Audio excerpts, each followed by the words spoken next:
एक समय की बात है। गर्मियों के दिनों में एक चींटी बहुत प्यासी थी और वह अपनी प्यास बुझाने के लिए पानी की तलाश कर रही थी।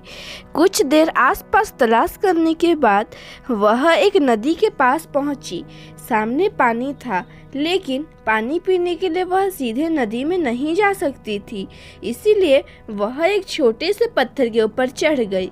लेकिन जैसे ही उसने पानी पीने की कोशिश की, वह गिरकर नदी में जा गिरी।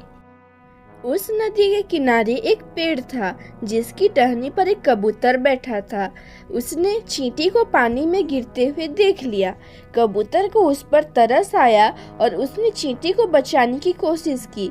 कबूतर ने तेजी से पेड़ से एक पत्ता तोड़कर नदी में संघर्ष कर रही चींटी के पास फेंक दिया। चींटी उस पत्ते के पास पहुंची और उस पत्ते में चढ़ गई। थोड़ी देर बाद पत्ता तैरता हुआ नदी किनारे आ गया। चींटी ने पत्ते में से छलांग लगाई और नीचे उतर गई।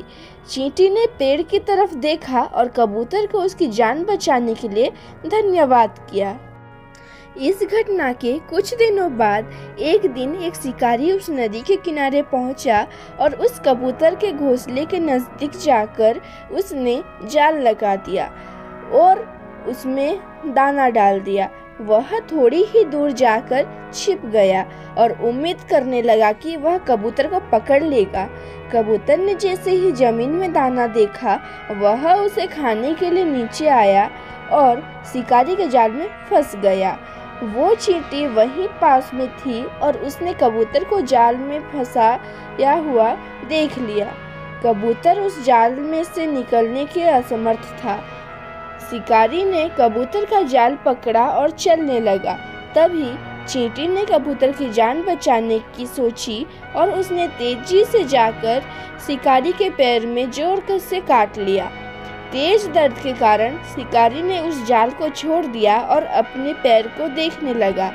कबूतर को जाल से निकलने का यह मौका मिल गया और वह तेजी से जाल से निकलकर उड़ गया। इस कहानी से हमें यह सीख मिलती है कि कर भला तो हो भला। हम जब भी दूसरों का भला करते हैं तो उसका फल हमें ज़रूर मिलता है। कबूतर ने चींटी की मदद की थी और उसी मदद के फलस्वरूप मुश्किल समय में चींटी ने कबूतर की जान बचाई। इसलिए कभी भी किसी की सहायता करने या अच्छा करने से पीछे ना हटें। जब भी मौका मिले दूसरों के बिना किसी स्वार्थ के मदद करें। धन्यवाद।